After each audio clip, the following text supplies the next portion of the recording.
Chapter 12. Now the Lord spoke to Moses and Aaron in the land of Egypt, saying, This month shall be your beginning of months. It shall be the first month of the year to you. Speak to all the congregation of Israel, saying, On the 10th of this month every man shall take for himself a lamb according to the house of his father, a lamb for a household. And if the household is too small for the lamb, let him and his neighbor next to his house take it according to the number of the persons. According to each man's need you shall make your count for the lamb. Your lamb shall be without blemish, a male of the first year. You may take it from the sheep or from the goats. Now you shall keep it until the 14th day of the same month. Then the whole assembly of the congregation of Israel shall kill it at twilight. And they shall take some of the blood, and put it on the 2 doorposts, and on the lintel of the houses where they eat it.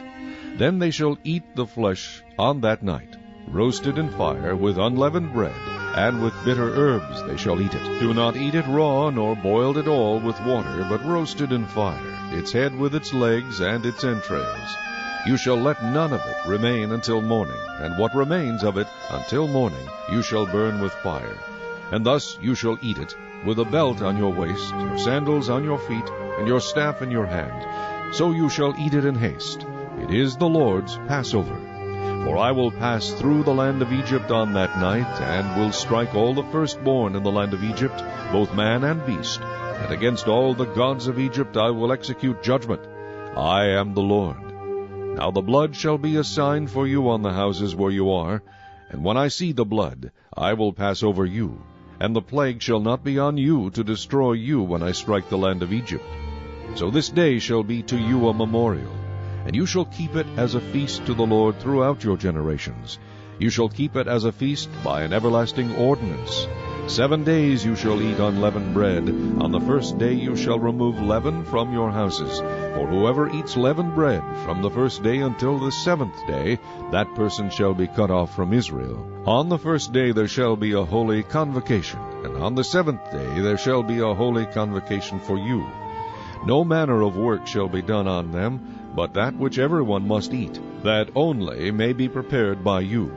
So you shall observe the feast of unleavened bread, for on this same day I will have brought your armies out of the land of Egypt.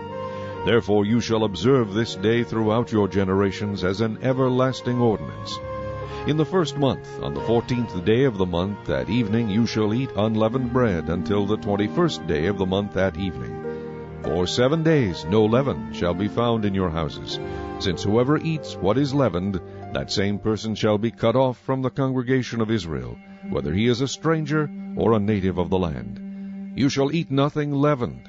In all your dwellings you shall eat unleavened bread. Then Moses called for all the elders of Israel and said to them, Pick out and take lambs for yourselves according to your families, and kill the Passover lamb.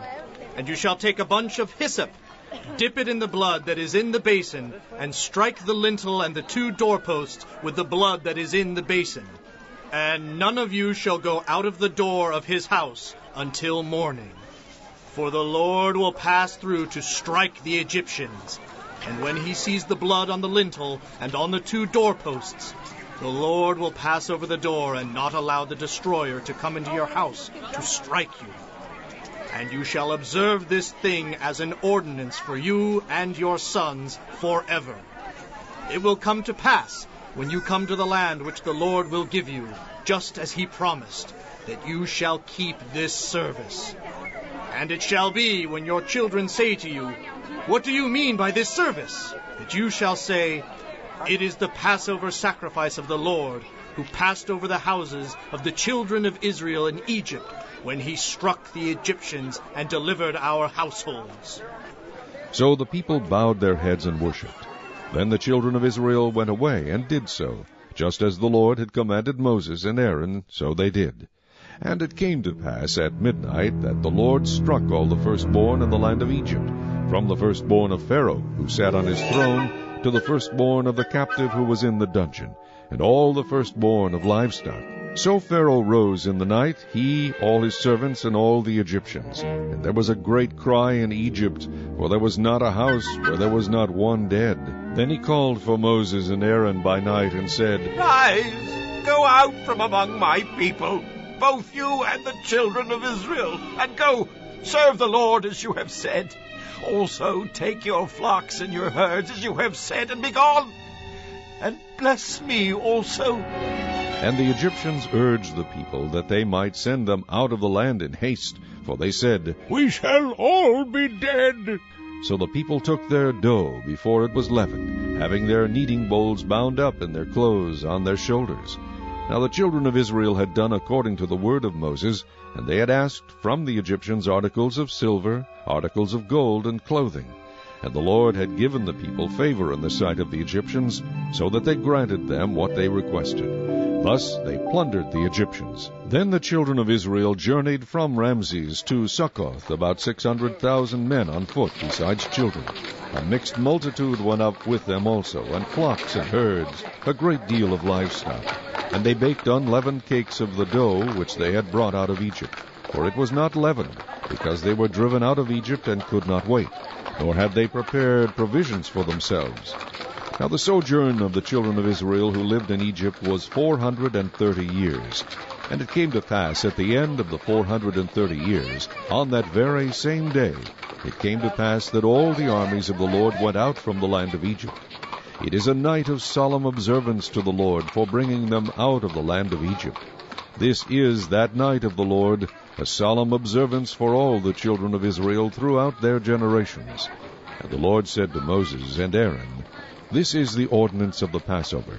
No foreigner shall eat it, but every man's servant who is bought for money, when you have circumcised him, then he may eat it. A sojourner and a hired servant shall not eat it. In one house it shall be eaten. You shall not carry any of the flesh outside the house, nor shall you break one of its bones. All the congregation of Israel shall keep it. And when a stranger dwells with you and wants to keep the Passover to the Lord, let all his males be circumcised, and then let him come near and keep it. And he shall be as a native of the land, for no uncircumcised person shall eat it. One law shall be for the native born and for the stranger who dwells among you. Thus all the children of Israel did as the Lord commanded Moses and Aaron, so they did. And it came to pass on that very same day that the Lord brought the children of Israel out of the land of Egypt according to their armies.